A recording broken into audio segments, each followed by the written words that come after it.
Hello, co-journeyers, and welcome to the Truth So Help Me Good. I am your host, Barbara Landry, and together we continue to explore some of the bigger questions about this journey we call life.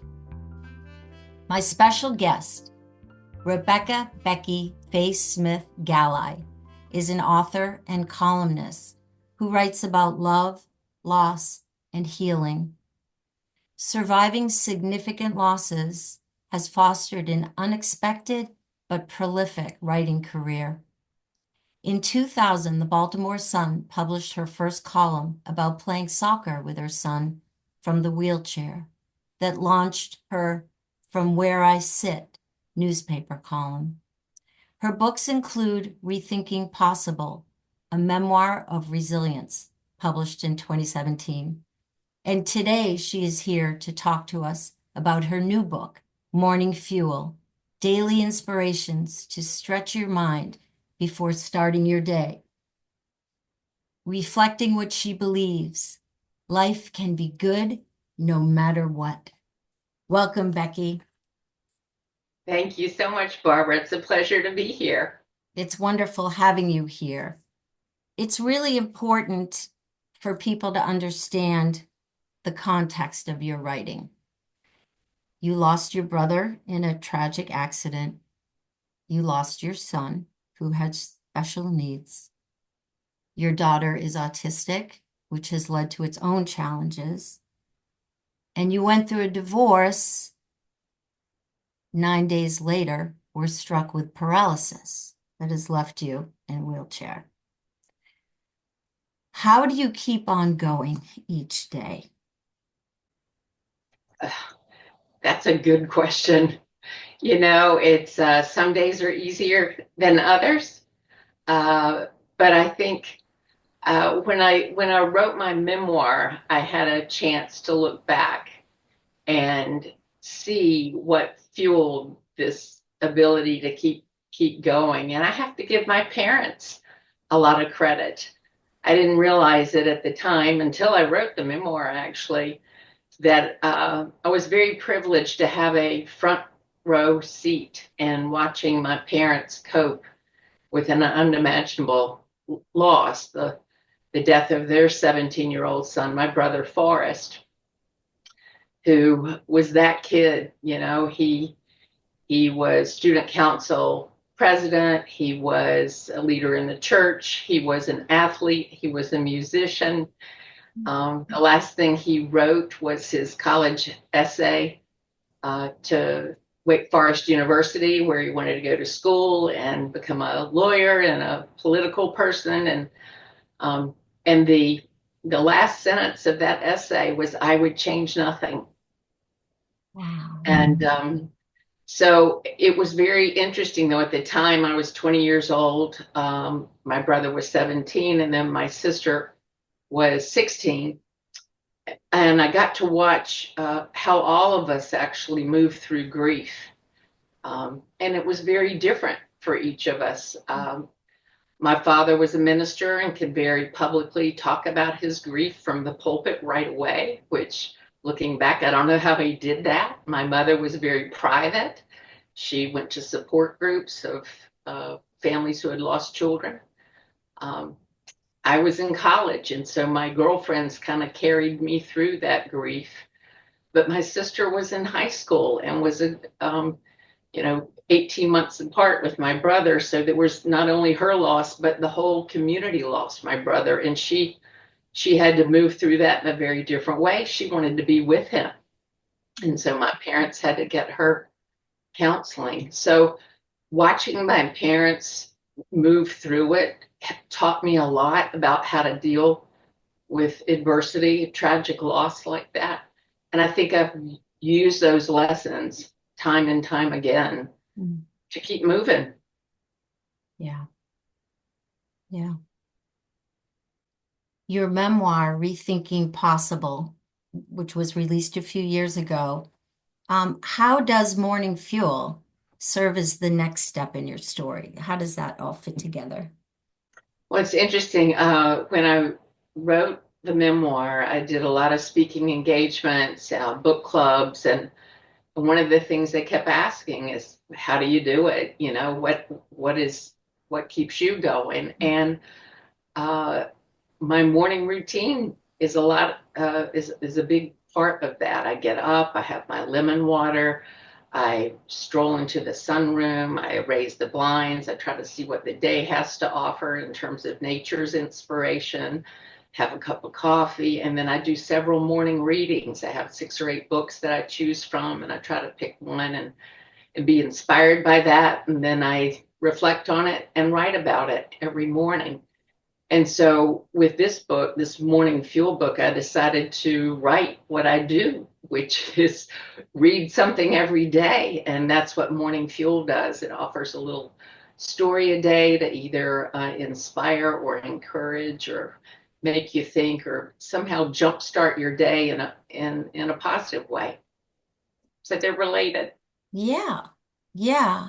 So there are what, 366 stories in that book? Wow. It's incredible. I mean, it's a sizable book It is. filled with so many wonderful things, so many wonderful things. How did you select the stories and the quotes you included in the book? I mean, that must have been quite an undertaking in and of itself. It was, and I'm very grateful that my writing career started off as stories. When after I was paralyzed, this was 1997 when the internet was just becoming available, and there was no social media, no blogging, no way to quickly tell your story. But one of my friends that I hadn't seen in a long time from high school read a column that my dad had written in a newspaper, and it talked about my strange infection, they called it at the time. It's technically transverse myelitis, which is a rare inflammation of the spinal cord. So it affects 1 in a million people. A third recover fully, a third recover partially, a third have no recovery at all. So right after my paralysis, I was very hopeful that I would get complete recovery or at least partial. So when my friend read about this strange infection, he found my email address and emailed me and said, "Is that you?" And at the time I was wondering, is this me? Am I going to be a wheelchair mom, or am I going to get back to Becky that was pre-paralysis?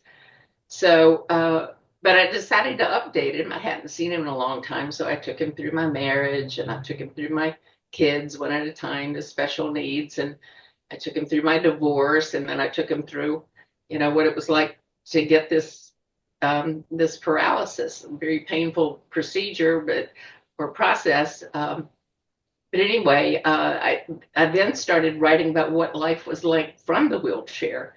And one of the stories that you mentioned was the one that I played soccer with my son from the wheelchair, where I would guard the garage door while he would try to shoot the ball in the garage opening, and I'd try to wheel back and forth and block him. So anyway, Scott, my friend that I was writing to, shared it with some of his friends and family. And then I started sharing it with some of my friends and family. And then one of my buddies emailed me back and said, "Becky, do you realize you have readers?" And so from that, I pursued someone in my church that was a former editor, and he helped me polish it up. And that's when I submitted it to the Baltimore Sun, and that was published there, which led to the Where I Sit column, which led to another column I wrote about my daughter with autism, and another column I had written with my dad, some of my dad's writings. So every time I would send these columns out, eventually that's when blogs caught up with us and websites caught up with the email. So I had a place to put all these after I sent them out, and so I have probably 400 columns on my website just sitting there.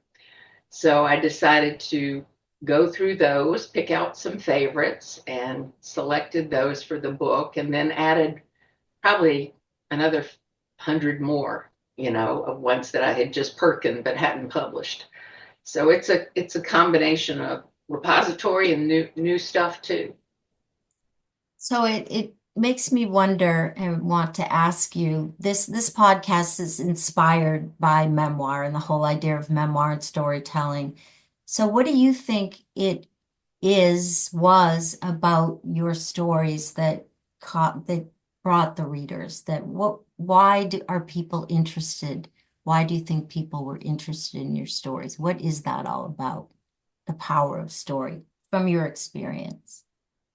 I think in a way they're curious, like you said, how do you manage so many losses, and what's kind of is there a pattern to how you get through things, and curious about that, and just connecting at the human level that we've all had some kind of loss.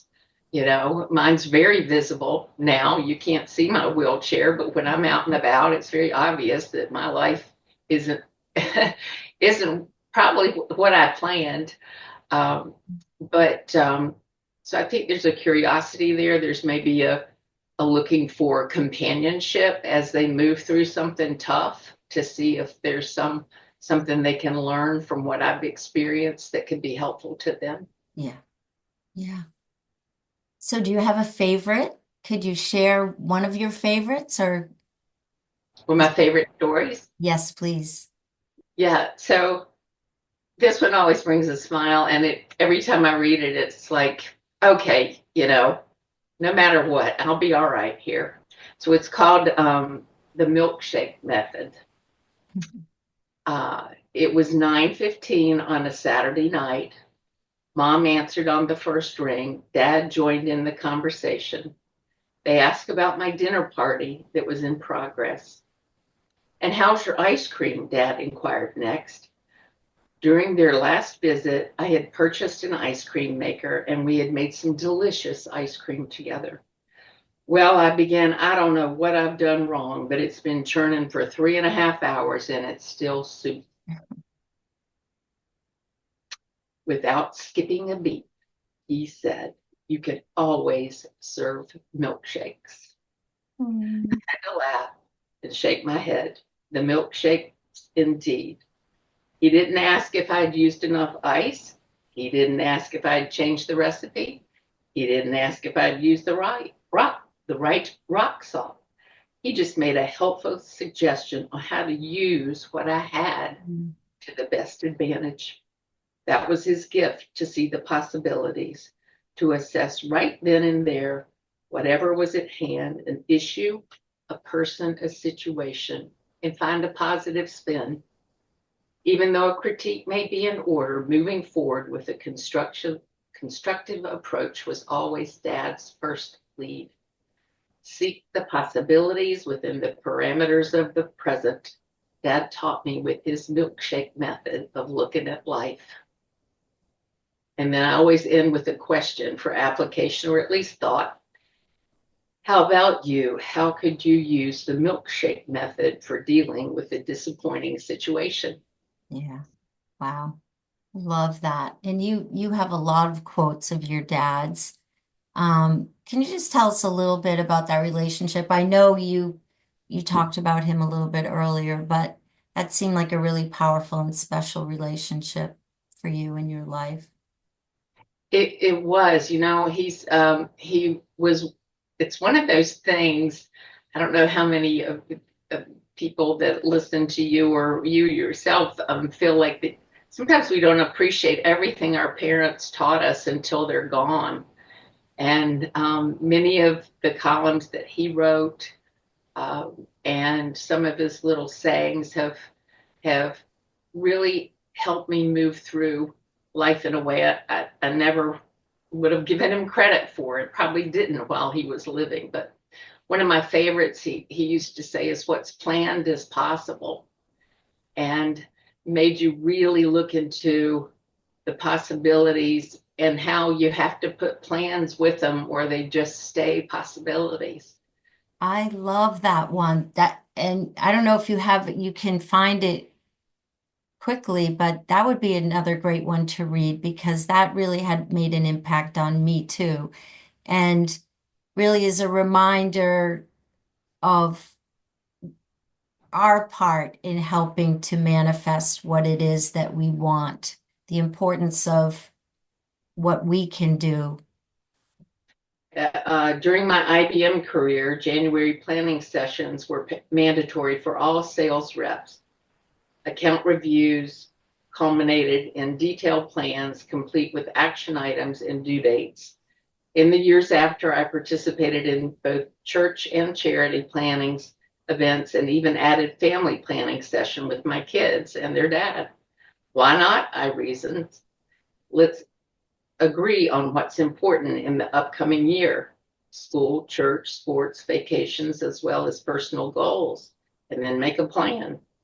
What's planned is possible, my father used to say. But what really needled me was the imagined corollary of what's not planned is darn near impossible. Ideas without plans often stay that way, I've learned. Projects without timelines can fail to progress. And even the best of intentions without commitments may never be realized. Plans give us the ability to harness the potential of possibilities. And that was in January. How about you? Is January a time of planning for what's important to you? Should it be? I just love it because it feels very empowering to me. It conjures up ideas. This is a mantra that's been going through my household lately is one step at a time. One step at a time leads to one thing leads to another, to anything is possible. But if we don't act, if we don't even just take the smallest movement forward in any way we can, as you said here, then, what is not planned is darn near impossible. So I think there's a lot of power in it, and I really appreciated it when I read it. So thank you, and thank you to your dad for that. And the other interesting thing is that what's planned is possible. When the title of that first book, Rethinking Possible, came from my publisher, and when you think about what resilience is, it's rethinking possible within the circumstance. So our plans, we have to hold lightly because we can't control everything. Exactly. Right? We have to adapt to what's coming our way, and rethink is really the mode of doing that, where you you have to consider additional possibilities and circumstances, and sometimes pivot and sometimes let go of things that aren't possible anymore. Right, right. You've written in the past that there is a cost to hope. What do you mean by that? What does that mean? Well, I think the best way to explain it is what a therapist suggested to me many years ago when my son Matthew presented with epilepsy and had seizures. And he was hospitalized at the time, and he would some days go without seizures, and then he would have other days with seizures, and he would progress and he would regress, and I didn't know what to hope for. And she told me, to consider this concept of parallel paths. And on the one side, you would have hope that he would totally outgrow the seizures, which was a possibility.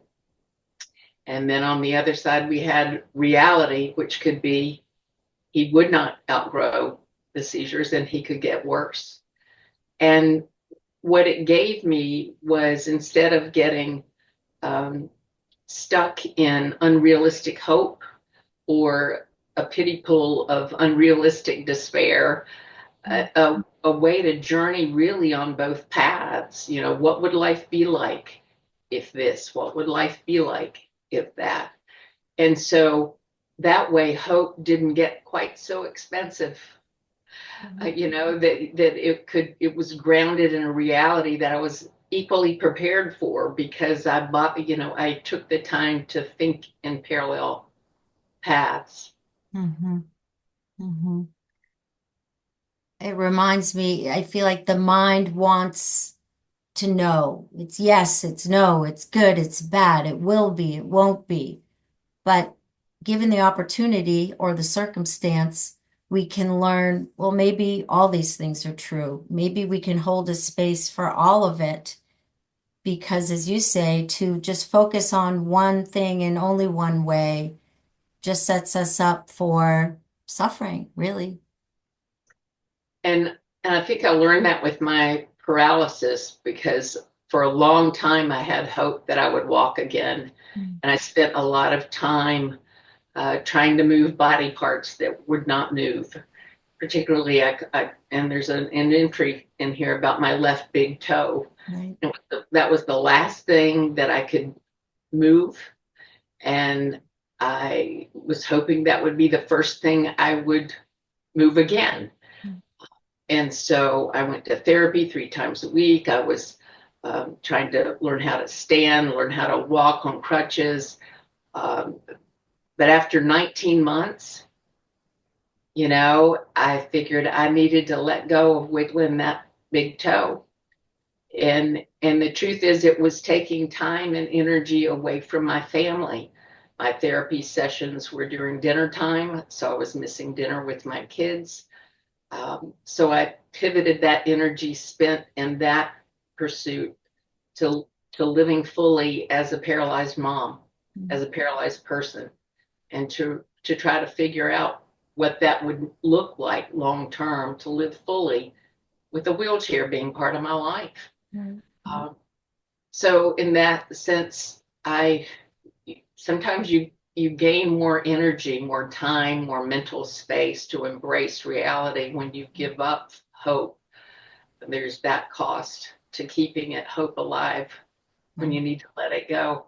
Yeah. Yeah. So, what is the message that you hope that readers will take away from reading this book?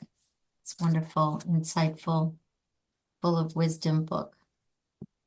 Well, I hope it either inspires, encourages, or makes them think. That's my goal. I hope they realize that or can see evidence that rethinking possible is a worthwhile endeavor. I like to say my believe life can be good no matter what, and I've had a lot of what. but but the key in that phrase really is can. It takes work. You don't like to admit that, but it does take work, to keep up.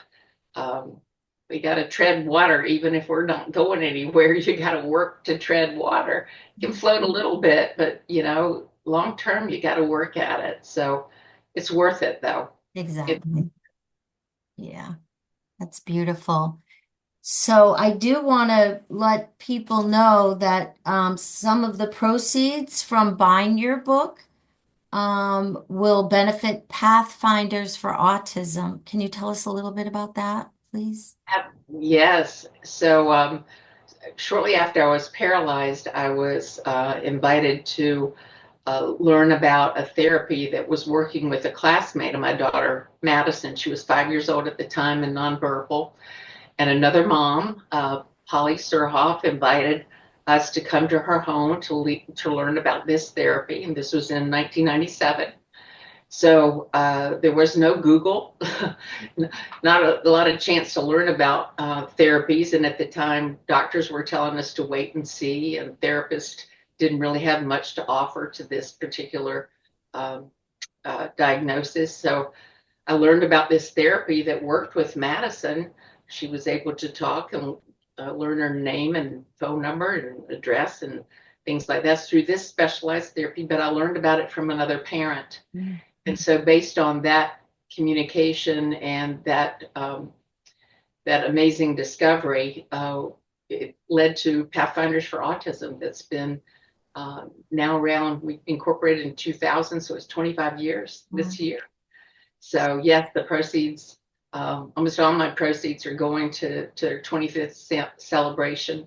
We now serve 20,000 people, annually with services and resources. So I'm very proud to see what they're doing now and happy to support them. Awesome. Um, and what's the best way to get your book? How do we find it?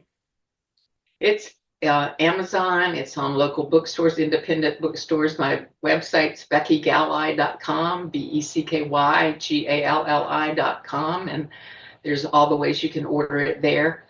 But pretty much anywhere books are sold, you can ask for it. So is Rethinking Possible. And the website for Pathfinders is easy too. If you or someone you know is struggling with an autism diagnosis, it's pathfindersforautism.org.